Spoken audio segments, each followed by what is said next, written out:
지난 2시간에 걸쳐서 듣는 것에 주의하라, 어떻게 듣는가 주의하라 라고 말씀을 드렸죠. 그래서 우리가 듣는 것이 굉장히 중요하다. 왜? 들으면서 믿음이 생기는데 잘못된 것 들으면 잘못된 믿음이 생기고 올바른 걸 들으면 올바른 믿음이 생기죠. 그리고 들을 때 하나님 말씀을 항상 비교해 가면서 들어야 한다라고 말씀을 전했습니다. 그래서 오늘은 또 고린도전서 3장 9에서 15절의 말씀을 가지고 어떻게 세울지 주의하라. 그러니까 주의해야 되는 것에 대해서 지금 제가 말씀을 드리는 거예요. 그러니까 신앙, 이게 성경에 보면 주의해야 할 것이 여러 가지가 있어요. 그러니까 주의하라는 말은 어떤 의미에서 하는 거예요? 주의하지 않으면 손해를 보기 때문이죠. 근데 그 손해가 오늘 또 나오죠. 왜 주의해야 되는지, 우리가 듣는 것, 어떻게 듣는가에 대해서 내가 가진 것도 뭐예요? 뺏긴다 그랬어요. 내가 가지고 있는 것마저 뺏기는 거야. 잘못된 걸 들으면.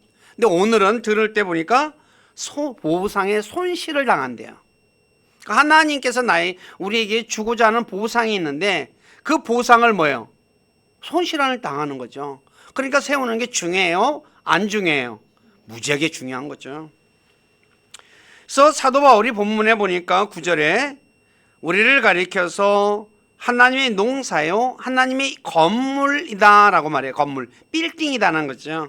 그래서 그러면서 자신이 지혜로운 주 건축자로서 기초를 놓았는데, 자기가 기초를 놓았습니다. 근데 그 기초가 뭐예요? 예수 그리스도라고 말하죠. 그러면서 뭐라고 말합니까? 그 위에 세우되 저마다 어떻게 그 위에 세울지 조심하라. 세울 때 아무렇게나 세우면 안 된다는 걸 지금 말하고 있는 거죠. 그래서 이 부분에 관해서 제가 좀 말씀을 전하겠습니다. 첫째, 자, 왜 주의해야 할까요?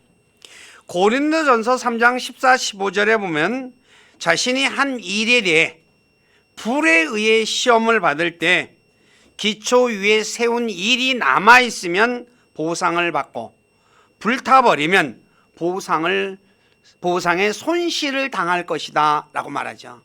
그러니까 내 일이 남으면 보상을 받는데 남아있지 않으면 손실을 당한다는 거죠. 즉 보상을 못 받는다는 거죠. 그러므로 자신이 받을 보상의 손실을 당하지 않고 보상을 받기 위해서 조심해서 세워야 한다는 거예요. 하나님께서 그리스도인들에게 줄 보상은 상속 유업입니다. 그 이유는 골로새서 3장 24절에서 상속 유업을 보상이라 말씀하고 있기 때문이죠. 우리말로 이렇게 합니다. 너희가 상속 유업의 보상을 받을 줄 안다 그러죠. 상속 유업의 보상은 뭐예요? 상속 유업이라는 보상을, 그러니까 동격으로, 오브가 동격으로 쓰여진 겁니다. 그래서 상속 유업이라는 보상을 우리가 받는다는 거예요. 그러니까 근데 내가 기초 위에 잘못된 걸 세우면 뭐예요? 그 보상을 잃어버린다는 거죠. 그리스도인들은 예수 그리스도와 함께 공동 상속자들로서 하나님 아버지 것을 상속받게 됩니다. 그런데 잘못 세우면 상속유업을 잃어버리는 거죠. 그렇기 때문에 주의해서 세워야 합니다. 그러니까 아무렇게나 세우는 건 아니죠. 자, 그러면 어떻게 세워야 할까요? 사람들이 건물을 건축할 때에는 설계 도면을 보고 설계도에 따라 건축합니다. 만일 건물을 건축하는 사람이 설계 도면 없이 자신의 생각이나 느낌에 따라 건물을 건축하면 나중에 그 건물은 부실한 건물이 될 뿐만 아니라 또한 건물을 다 건축하고 나서 준공검사를 받을 때 불법 건물이 되어 사용 허가가 나지 않아요. 맞아요? 네, 사용 허가 안 나요. 그래서 불법 건축물은 사용 허가가 안 나게 된다는 거죠. 오늘 세상 법도 그렇죠. 마찬가지로 그리스도인들도 하나님의 건물을 설계도에 따라 세워야 합니다. 그럼 어디에 설계도가 있을까요? 성경에 기록되어 있죠. 왜냐하면 출애굽기 26장 30절에 보면 하나님께서 모세에게 성막을 만들라고 하면서 내가 내게 보여준 양식에 따라 성막을 만들라라고 말씀하셔요. 그러니까 그냥 만드는 게 아니에요. 성막을 하나님이 모세에게 뭘 보여줬어요? 흔히 말하는 대로 설계 도면을 보여준 거예요. 그래서 모세는 그 설계 도면에 따라서 건물을 지었죠. 그리고 역대기상 28장 11에서 19절에 보면 솔로몬이 성전을 건축해요. 성전을 건축하는데 어떻게 건축해요? 아버지 다윗이 하나님께서 다윗에게 설계 도면을 보여줬어요. 양식을 다 보여줬어요. 그러면서 그 설계 도면에 따라서 성전을 건축했다라고 말해요. 제가 역대기상 28장 11절과 뒤에 끝부분을 읽을게요. 그때 다윗이 주랑과 거기의 집들과 보고와 다락방과 내부 거실들과 국률의 자리를 놓을 곳의 양식을 자기 아들 솔로몬에게 주고 또 자기가 영으로 받은 모든 것의 양식 곧 주의 집의 뜰과 사면의 모든 방과 하면서 보여준 설계도면 양식을 뭐예요? 솔로몬에게 다 줬다 그래요. 근데 하나님이 누구에게 보여줬어요? 다윗에게 보여준 거죠. 그래서 제일 내려가시면 밑에서 줄치인데 다윗이 이르되 주께서 자신의 손을 내 위에 얹으사 기록해 주심으로 나로 하여금 이 모든 것 즉 이 양식을 따른 모든 일을 깨닫게 하셨느니라. 그러니까 다윗에게 하나님이 다 보여주고 기록해 준 거죠. 그래서 이거를 누구에게 줘요? 솔로몬에게 줘요. 그래서 솔로몬이 성전을 어떻게 줘요? 이거 보고 그대로 지은 거예요. 그러니까 거기에 내 생각이 들어갔어요? 안 들어갔어요? 하나도 안 들어갔어요. 그렇다면 하나님께서 자신이 거하는 하나님의 건물인 교회를 건축하는 데 있어 설계도도 없이 건축하라고 말씀하시겠습니까? 저는 아니라고 생각해요. 그렇잖아요. 그냥 세워라 라고 할 수 있어요. 건물 없이 하나님의 건물을. 하나님께서 모세와 다윗에게 가르쳐준 양식이 성경에 있듯이 하나님의 집인 교회의 설계도도 성경에 있을 것입니다. 그렇다면 성경에 교회와 관련된 말씀을 찾아 그대로 건축해야 한다는 거죠. 많은 학자들이 교회와 관련된 말씀은 에베소에 기록되어 있다라고 말해요. 그 에베소를 가리켜서 교회론의 교과서와 같은 책이라고 하죠. 그래서 에베소서를 우리가 잘 읽고 공부해야 하는 거죠. 만일 우리가 하나님의 설계도인 하나님의 말씀에 따라 건축하지 않고 우리의 생각이나 느낌이나 감정에 따라 혹은 다수의 의견에 따라 지은 건물은 불법 건물이 되어 하나님 앞에서 인정받지 못할 것이에요. 여기서 말씀하는 하나님의 건물은 오늘날 많은 교회들이 짓고 있는 예배당이 아닙니다. 그리스도인들인 교회를 말합니다. 이거 잊으면 안 되죠. 그래서 16절에 3장 16절에 너희는 하나님의 성전이다 라고 하죠. 너희가 16절에 그건 제가 오늘 성경 본문에서 빼놓고 했는데 너희라 그래요. 너희는 누구예요? 고린도 교회 사람들을 얘기하죠. 이 교회가 하나님의 성전이라는 거죠. 자, 두 번째, 그런 기초 위에 세워야죠. 건축가들이 집을 지을 때 가장 중요하게 생각하는 것이 기초입니다. 그래서 기초를 세우는데 많은 시간과 돈이 들어가요. 오늘날 또 빌딩이 높이에 따라서 기초가 다르죠. 1층짜리 건물은 조금만 파요. 1층짜리 건물은. 근데 5층짜리 이상은 뭐예요? 지하실을 파야 되죠. 그 다음에 15층, 20층 되면 뭐예요? 지하실을 4층, 5층, 6층까지 파요. 왜? 그래야지 건물이 서 있거든요. 그래서 굉장히 깊이 팝니다. 그렇기 때문에 기초가 중요해요. 그리고 기초를 파는 데는 돈이 많이 들어가요. 시간도 많이 들어가고. 그래야지 뭐예요? 흔들림이 없죠. 마찬가지로 하나님의 건물을 세울 때에도 기초가 중요하죠. 근데 사도 바울은 고린도전서 3장 10절에서 자신이 기초를 놓았는데 11절에 그 기초는 예수 그리스도시라라고 말해요. 그러므로 하나님의 건물은 예수 그리스도라는 기초 위에 세워야 합니다. 다른 데 세우면 안 되죠. 다른 기초 위에 하나님의 건물을 세워서는 절대로 안 돼요. 우리는 어떤 기초 위에 건물을 건축하고 있습니까? 예수 그리스도 위에 건축하고 있습니까? 아니면 혹시 예수 그리스도가 아닌 다른 예수 위에 건축하고 있습니까? 다른 예수. 성경에는 고린도후서 11장 4절에 다른 예수라고 나오는 단어가 있습니다. 본문에 제가 써놨죠? 바울이 고린도 교회에게 하는 얘기예요. 만일 누가 가서 우리가 선포하지 아니한 다른 예수를 선포하거나, 여기 나오죠. 이 다른 예수를 선포했어요.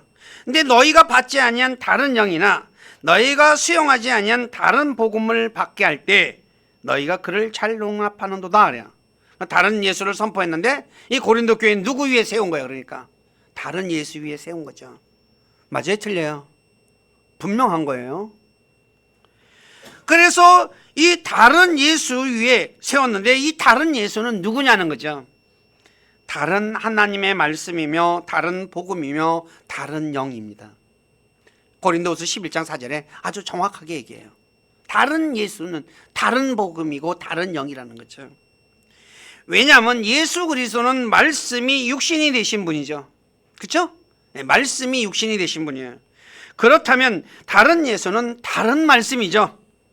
그러므로 다른 예수 위에 하나님의 건물을 세우면 안 되는 거예요. 무슨 얘기인지 아시겠어요? 다른 예수, 다른 말씀 위에, 다른 하나님의 말씀 위에 세우면 안 된다는 거죠. 다른 복음은 또 무엇입니까? 다른 복음에 대해 갈라디아서 1장 7, 9절에 바울이 그리스도의 복음을 왜곡하는 것이라 그러죠. 그리고 다른 복음을 선포하면 저주받을 것이다 라고 얘기해요. 다른 복음은 그리스도의 복음을 왜곡하는 거라고 1장 7절에 말해요.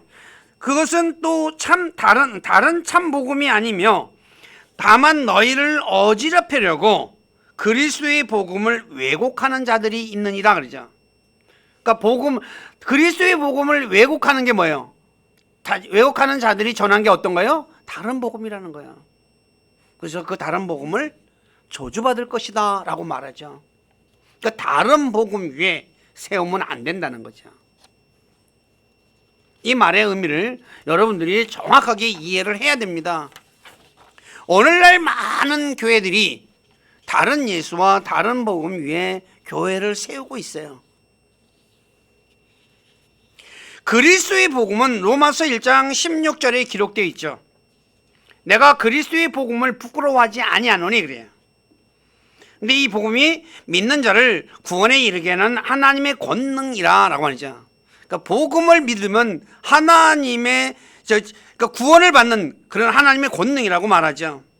근데 그 복음이 어떤 것이에요? 고린도전서 15장 1에서 4절에 기록된 대로 예수 그리스도께서 우리의 죄들로 인해 죽으시고 묻히셨다가 셋째 날에 부활하신 거예요. 이걸 믿으면 뭐예요? 구원받는 거예요. 근데 이거 말고 다른 복음은 그리스도의 복음과 다른 거예요. 그 복음은 우리가 예수 그리스도를 통해 구원받았다 할지라도 행위가 있어야 한다는 거죠. 사도행전 15장에 나오는 내용이죠. 그래서 흔히 행위 복음이라고 말해요. 오늘 교회 다니는 사람 중에 행위 복음을 믿는 사람이 굉장히 많아요. 가르치는 사람도 많고. 유튜브를 보세요. 저와 여러분들은 그리스도의 복음 위에 세우는 거예요. 다른 복음 위에 세우면 안 돼요. 그러면 그 사람은 손실을 당하죠. 다른 영은 무엇입니까? 다른 말씀이에요. 왜냐하면 요한복음 6장 63절에 예수님께서 자신이 한 말들, 여기서 말들이라는 단어가 워즈라는 단어를 써요. 워즈. 예. 말들이죠. 말씀들이라는 거죠. 영이며 생명이라고 말하죠. 그러므로 다른 예수, 다른 복음, 다른 영은 모두 같은 의미로 바울이 정한 말씀, 복음과 다른 것을 말하죠. 그렇기 때문에 저와 여러분들은 모두 정확한 하나님의 말씀을 가지고 그 말씀대로 건물을 세워야 돼요. 그리스도의 복음 위에 세워야 하고 진짜 예수 위에 세워야 한다는 거죠. 만일 정확한 하나님의 말씀이 아닌 다른 하나님의 말씀 위에 세우면 잘못된 건축물이 됩니다. 그래서 그리스도인들에게 있어 정확한 성경이 너무나 중요한 거예요. 근데 제가 이거 무지하게 강조해도 사람들은 그렇게 심각성을 못 느껴요. 그래서 다른 예수라고 해도 이 말의 의미를 이해를 못하는 사람들이 너무 많아요.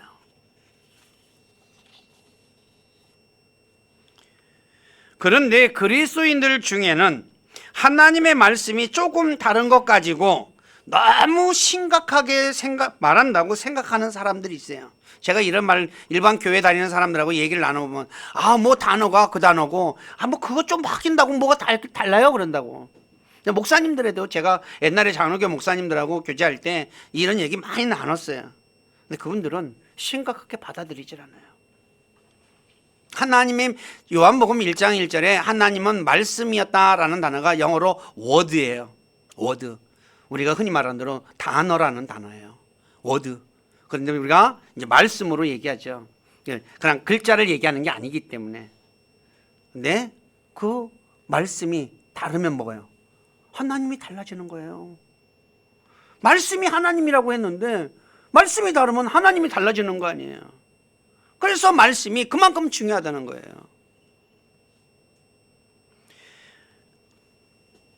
말씀이 다르면 하나님에 대해 정확히 모르게 되고 잘못 믿는 일이 발생하게 되죠. 그래서 나중에 하나님 앞에서 후회하는 일이 반드시 발생하게 돼요. 그 후회하는 일은 오늘 여기서 말씀드린 대로 보고상의 손실을 당하는 거라고도 할 수 있겠죠. 왜 후회하게 될까요? 하나님은 진리로 심판하시기 때문이죠. 근데 진리는 무엇이에요? 요한복음 17장 17절에 하나님의 아버지의 말씀은 진리다라고 말해요. 또 예수님께서 나는 곧 길이요 진리요 생명이다라고 말했죠. 하나님께서 진리인 하나님의 말씀을 가지고 심판하실 때 각자가 가지고 있는 성경을 가지고 심판하실까요? 한 가지를 가지고 심판하실까요? 여러분들은 하나님이 나를 심판하는데 개혁성경 가지고 있는 사람, 우리가 흔히 말하는 대로 또 뭐 가톨릭 교회 믿는 사람들도 성경이 좀 다릅니다. 여호와의 증인들도 다르고 그 성경 가지고 다 심판할까요? 그런 법은 없죠. 세상 법정에서 판사가 재판을 할 때 죄를 지은 사람에게 한 가지 법을 가지고 심판하죠. 그리고 다른 사람마다 다른 법을 가지고 심판하는 법은 없어요. 거기서 한 가지 법이지만 뭐예요? 그 사람을 정상 참작해서 하는 거죠. 마찬가지로 하나님께서 심판하실 때도 법은 한 가지입니다. 예수님께서 요한복음 12장 48절에 자신을 거절하고 자신의 말들을 받아들이지 아니하는 자에게는 그를 심판하는 이가 있는데 자신이 한 말, 바로 그 말이, 내가 한 말, 그 말이 마지막 날에 그를 심판할 것이다. 그 말이라는 단어가 영어로 word예요. word. 그 말을, 그 말씀, word를 가지고 심판하는데 예수님이 한 말을 가지고. 그래서 성경 곳곳에서 재판관들에게 다수에 따라 재판을 굳게 하지 말고, 흔히 말하는 대로 잘못됐다고 해서 많은 사람이 봐줘야 합니다. 그렇게 하면 안 된다는 거죠. 가난한 자라고 편들지도 말고 불의를 행하지도 말고 사람 외모를 중시하지도 말라라고 얘기하는 거예요. 우리가 돈 많이 가진 자, 부자들, 그 다음에 힘 있는 자들 그런 거 보지 말라는 거죠. 그러므로 우리 모두는 정확한 성경, 킹제임스 위에 하나님의 건물인 교회를 세워야 돼요. 이걸 가지고 세우는 거예요. 또 바리새인들이 말하는 장로의 전통과 가톨릭 교회처럼 사람들이 만든 전통이나 의식 위에 건축해서도 안 돼요.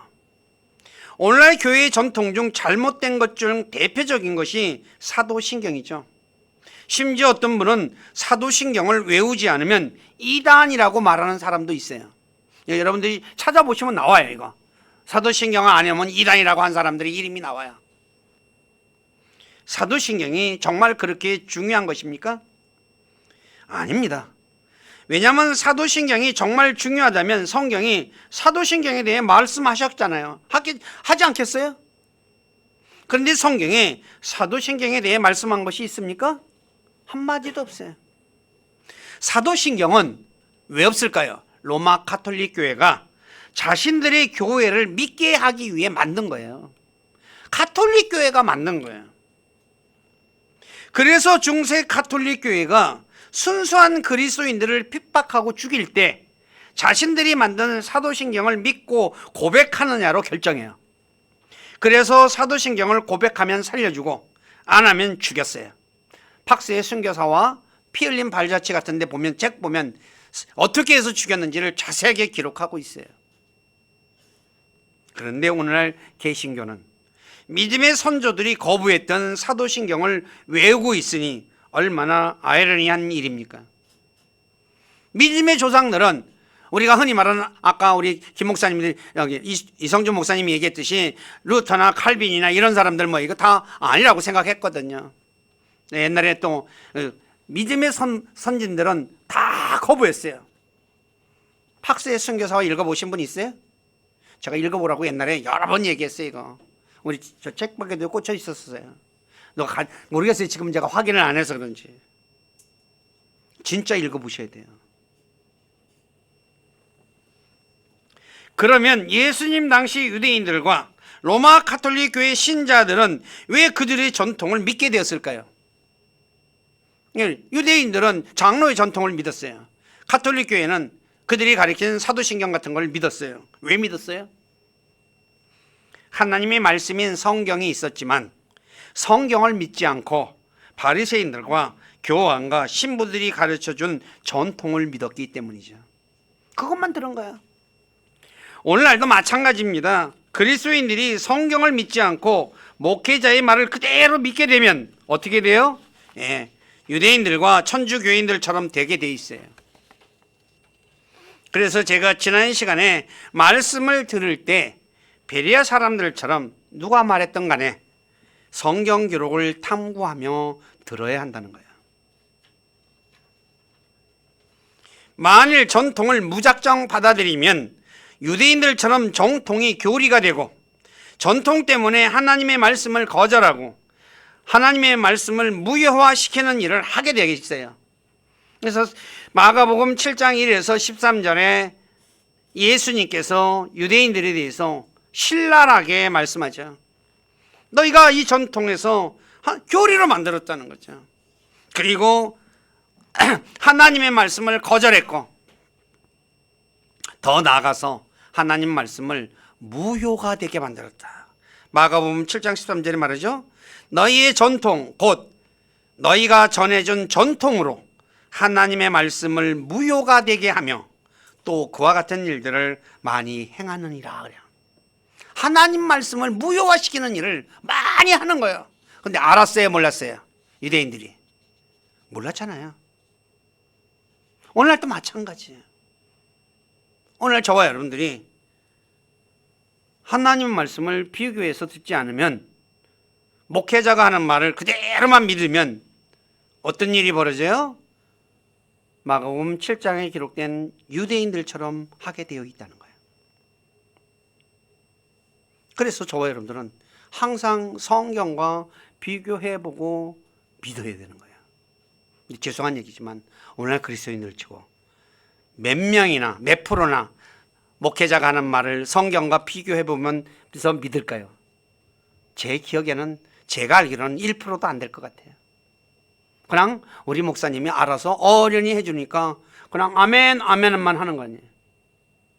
그러니까 어떻게 돼요? 다른 사람이 그거 틀렸다 얘기하면 어떤 일이 벌어져요? 그냥 덤벼드는 거예요. 막 싸우려고. 우리 목사님이 어떤 목사님인데, 대한민국에서 최고로 훌륭한 목사님인데 하면서 막 그리고 쌍심지 들고 그냥 얘기해요. 그런 사람들하고 무슨 얘기를 하겠어요? 또 그리스도인들 중에도 꾸며낸 겸손과 천사 숭배와 같은 것으로 예배하는 분들이 있죠. 그런 분들은 사람들 보기에는 좋아 보여도 아무 가치가 없는 거예요. 그래서 그 내용이 골로새서 2장 18절에서 23절에 나오죠. 아무도 꾸며낸 겸손과 천사 숭배로 너희를 속여 너희 보상을 빼앗지 못하게 하라 그래요. 천사 숭배를 가르치는 곳이 있죠.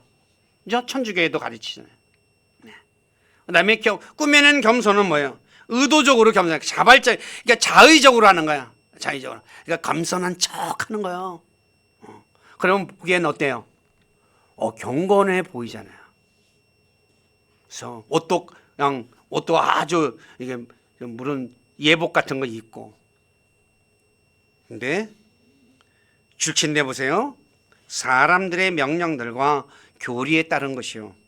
이런 것들은 의지대로 경배하고 자기를 낮추며 몸을 경시하는 데는 참으로 지혜 있는 것 같아 보이나, 진짜 지혜로운 것 같이 보이는데 육체를 만족시키는 데는 아무 가치가 없느니라. 아무 가치도 없는 거야. 자, 살펴본 대로 우리가 예수 그리스도 위에 건축하지 않고 다른 예수나 전통이나 의식이나 꾸며낸 겸손과 천사 숭배 위에 건축한다면 반석 위에 세우지 않았기 때문에 그 건물은 나중에 무너질 것이에요. 그래서 마태복음 7장 24절 25절에 내용이 나오죠. 반석 위에 세우지 않는 건물은 무너진다고 말하죠. 히브리서 12장 26, 27절에서 주님께서는 무너질 것들을 무너뜨리기 위해서 나중에 한 번 더 흔들어 보신다라고 말해요. 진짜 이게 무너질는지 안 무너질는지를 어떻게 예수님이 직접 또 한 번 더 흔들어 본대요. 그러면 예수 그리스도라는 반석 위에 세우지 않으면 어떻게 될까요? 다 무너지는 거죠. 홍수에 의해서 무너지지 않다 할지라도 반드시 무너지게 되어 있다는 거예요. 그렇기 때문에 저와 여러분들은 누구 위에 세워야 돼요? 예수 그리스도 위에 세워야 돼요. 정확한 하나님 말씀 위에 세워야 되는 거예요. 자, 히브리서 12장 제가 읽을게요. 그때에는 그분의 음성이 땅을 흔들었거니와 이제는 그분께서 약속하여 이르시되 내가 또 땅뿐만 아니라 하늘도 아직 한 번 더 흔드노라 하셨느니라. 또 아직 한 번 더라는 이 말씀은 흔들릴 수 없는 그것들을 남아있게 하시려고, 흔들릴 수 없는 것을 남아있게 하려고 만드신 것들 중에서 흔들리는 그것들을 제거하심을 표적으로 보여주나니. 하나님은 너무나 정확한 분이라는 거예요. 진짜 남아있을 것을 남아있게 만들기 위해서 흔들리는 건 다 무너뜨리려고 싹 한 번 더 흔들어 본다는 거죠. 그렇다면 그리스도인이 예수 그리스도 위에 세우지 않으면 주님께서 한 번 더 흔들어 보실 때 무너지게 되겠죠. 그러므로 저와 여러분들은 정확한 하나님 말씀 성경 위에 교회를 세워야 합니다. 그러면 비가 와도 바람이 불어도 또 주님께서 흔드셔도 결코 무너지지 않을 거냐. 왜냐하면 기초가 든든한 기초이기 때문이죠.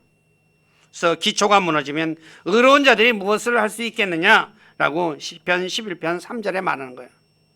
기초가 안 무너진다는 거죠. 어떤 하나님의 말씀입니까? 정확한 하나님의 말씀인 킹제임스 성경 위에 세워야 합니다.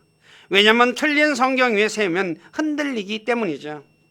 제가 지난주 구원과 관련된 성경 구절을 개역 성경에서 어떻게 말하고 있는지 말씀을 드렸는데 한 번 더 찾아보시면 돼요. 집에 가셔서 지난주에 읽어보셨으면 문제가 없는데 달라요. 네, 구원 받았는데 그런 분들은 제가 더 이상 얘기 드릴 이유가 없죠. 말씀의 중요함을 모르는 분들이에요. 넘어가셔가지고 8페이지 보십시오. 불에 타지 않는 재료로 건축해야 합니다. 자, 고린도전서 3장 12, 13절에 보면 기초 위에 금, 은, 보석을 불에 타지 않고 남지만 나무나 건초나 집은 불에 타버린다고 말씀하고 있죠. 그렇다면 금과 은과 보석은 무엇을 말씀하는 것이며 나무와 건초와 집은 무엇을 의미할까요? 금은 보석은 빛나는 것들로 불에 견디는 것들이죠. 그러나 나무와 건초와 집은 죽은 것들이며 불에 견디지 못하고 불타는 것이죠. 본문에서 말씀하는 나무 우드는 살아있는 나무 트리가 아니라 우드입니다. 베어낸 목재를 얘기합니다. 건초는 베어낸 풀로 마른 것이며 집은 구루터기라고도 하죠. 풀을 베고 난 밑둥을 얘기합니다. 풀 베고 나면 밑둥이 있잖아요. 마찬가지로 죽은 거죠. 이것을 3장 13절에서 각 사람이 일한 것이다 라고 말해요. 그렇다면 금, 은, 보석처럼 빛나는 일은 무엇이고 나무와 건초와 집처럼 죽은 일은 무엇일까요?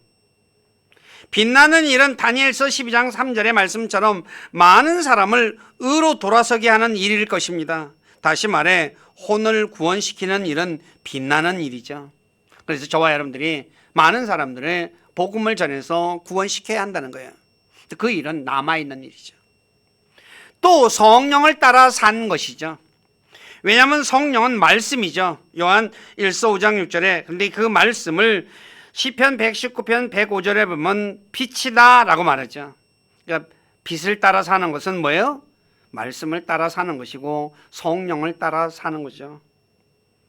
말씀을 내로 행한 것은 불에 견디게 되죠.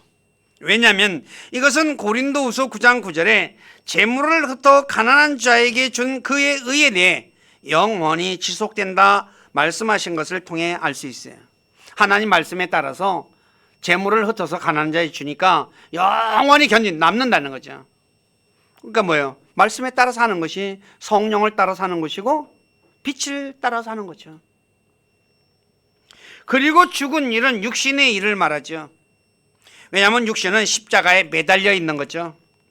육신의 일은 예수 그리스도를 믿기 전에 행한 일들을 말합니다. 왜냐하면 히브리서 9장 14절에 믿기 전의 일들을 죽은 행위다 라고 말씀하고 있기 때문이죠. 그러므로 금과 은과 보석처럼 빛나는 행위는 살아있는 행위로 성령을 따라 행한 일이라면 나무와 건초와 집은 죽은 행위로 육신을 따라 행한 일이라 할 수 있습니다. 그래서 에베소서 5장 5절에 음행하는 자, 우상 숭배자는 하나님의 왕국을 상속받지 못한다라고 얘기하는 거예요. 우리 모두는 어떠합니까? 자신이 행한 일이 불타버릴 일입니까? 아니면 남겨질 일입니까? 자신이 행한 일들을 곰곰이 생각하며 종이 위에 한번 적어보시기 바라요. 내가 행한 일이 어떤 건지 종이 위에 적어보면 알 거 아니에요. 다른 사람은 몰라도 자기 자신이. 우리가 행한 예배, 구제, 자선, 기도, 봉사 등이 자신을 위해서 했다면 또한 타인에게 인정받고 싶어 했다면 그 일은 죽은 행위이기 때문에 불타버릴 것입니다. 그러나 우리가 행한 예배, 구제, 자선, 기도, 봉사가 주님을 위해 한 것이었다면 그 일은 살아남은 일이기 때문에 남겨질 것이죠. 여기서 중요한 점은 주님을 위해 일했다 해도 주님으로부터 받은 은혜로 인해 주님을 사랑하는 마음으로 일을 했느냐 그렇지 않느냐에 따라 다릅니다. 다시 말해 주님을 사랑하는 마음으로 했느냐 의무로 했느냐에 따라 다른다는 거죠. 고린도전서 9장 17절에 바울이 복음을 전하는 일을 통해서 이렇게 말해요. 내가 자원하여 이 일을 하면 보상을 얻으려니와. 복음 전하는 걸 자원했으면 보상하는데 내 뜻에 반하여 한다 할지라도 복음의 분배 사역을 내가 맡았노라. 억지로 하는 거 그냥 맡았기 때문에 내가 하는 거 기쁨이 없는 거죠. 예로 대한민국 청년들이 국방의 의무를 지키기 위해 군대에 간 것에는 상이 없는 것과 같은 이치로 주님을 사랑하는 마음으로 자원하여 했다면 보상이 있지만 의무로 했다면 보상이 없습니다. 그러므로 우리가 지금까지 불타버릴 일을 했다면 지금부터라도 남겨지는 일들을 해야 합니다. 그것이 남은 시간을 아끼는 것이며 미래를 준비하는 것이에요. 그래서 우리가 시간을 되찾으라 라고 말하죠. 네. 그래서 저와 여러분들이 내가 구원받았지만 구원받고 난 이후에 내가 하나님 말씀 위에 세워서 내가 진짜 나를 하나님의 건물을 건축하고 있는지 아니면 다른 예수, 전통, 사람들, 많은 사람이 쫓아서 가는 거 그런 거에 위해 내가 건물을 세우고 있는지 오늘날 교회도 말씀보다 다수의 의견에 따라서 세우는 교회들이 굉장히 많아요. 못 받는다는 거죠.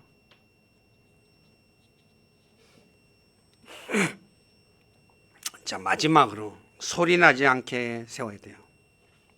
솔로몬이 성전을 건축할 때 미리 다듬은 돌로 건축을 하므로 건축하는 동안 망치나 도끼나 어떤 새 연장 소리도 들리지 않았다라고 말해요. 자, 열왕기상 6장 7절 한번 읽어보시죠. 시작.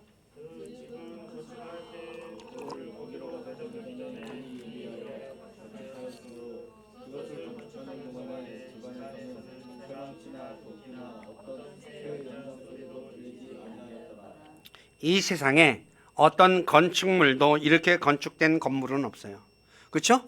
여러분들 건축 현장에 가면 어때요? 막 쿵쾅쿵쾅 하잖아요. 하나님의 건물을 세울 때 이렇게 소리 나지 않게 세워야 돼요. 그런데 오늘날 하나님의 건물인 교회는 밖으로 얼마나 시끄러운 소리를 내고 있어요. 오늘날 교회들이 어때요? 말들이 굉장히 많잖아요. 목회자 비리도 있고 그래가지고 막 다투기도 하고 뭐 쌈질도 하고. 참으로 뭐 안타까운 일이 아닐 수가 없죠. 다른 교회는 소리가 날지라도 우리 교회는 절대로 소리가 밖으로 새 나가서는 안 된다는 거죠. 그렇잖아요. 성경에 보면 하나님의 집인 성전을 지우는데 소리가 안 났대요. 그 교회도 마찬가지로 소리가 나가면 안 돼요. 근데 우리나라 교회들이 진짜 시끄러운 소리가 너무 많이 나요.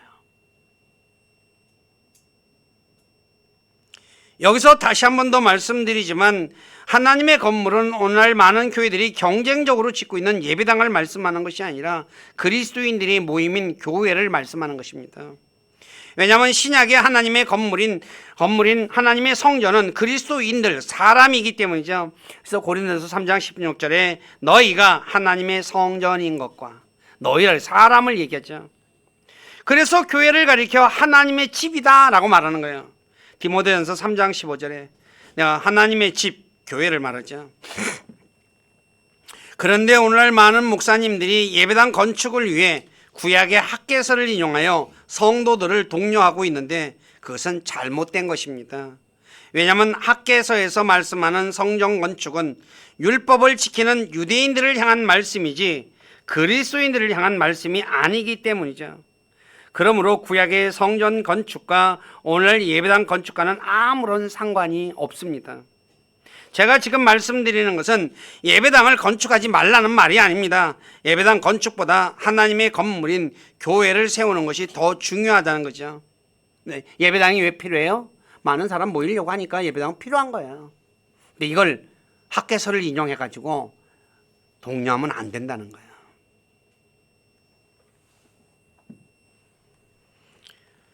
그러므로 하나님께 드린 헌금을 예배당을 건축하는 데 쓸 것이 아니라 하나님의 건물인 교회를 세우는 데 사용해야 돼요. 그러면 그 일에 관해 주님께서 여러분들에게 보상해 주실 것이에요. 근데 그 돈을 쓰잘데기 없는 돈에 쓰면 어떻게 해요? 다 너는 왜 내 돈을 쓸데없는 데다 썼니? 라고 책망할 거 아니에요. 근데 성도들은 뭐야? 오늘 예배당을 뭐라고 얘기해 다? 성전 건축 하잖아요. 여러분들 예배당 지을 때 성전 건축 그래서 성전 입당 예배 그렇게 써있잖아요. 프랑카드 다. 가면 큰 교회들 가면 그냥 안에 무슨 성전 다 그렇게 써놨잖아요. 그런 말 쓰면 돼요 안 돼요? 안 되는 거예요. 근데 성도들은 아무 생각 없이 써요. 왜요? 목사가 그렇게 말하고 가르치니까. 무슨 얘기인지 아시겠어요? 그래서 저와 여러분들이 진짜 중요한 게 내가 바르게 알고 믿어야 돼요. 엉터리 믿으면서 대단한 것이 그냥 열심을 내잖아요. 그 열심은 헛 열심이에요. 아무 보상이 없어요. 도리어 보상을 뺏기는 거죠. 자, 말씀을 정리하겠습니다. 사도 바울은 고린도전서 3장 9에서 15절에 교회를 하나님의 건물로 비유하며 자신이 기초를 놓았는데 그 기초 위에 세운 일이 남아있으면 보상을 받지만 불타버리면 보상의 손실을 당할 것이기 때문에 그 위에 어떻게 세울지 주의하라 그래요. 주의하라고 계속 얘기하는 거예요. 그래서 보상의 손실을 당하지 않기 위해 우리가 해야 할 일은 첫째, 다른 예수와 다른 복음과 다른 영과 전통과 꾸며낸 겸손과 천사 숭배 위에 세워서는 안 되는 거예요. 하나님께서 말씀하신 대로 행해야 하며 소리 나지 않게 세워야 돼요. 시끄러우면 안 돼요. 시끄러우면 뭐예요? 그것도 잘못된 거죠.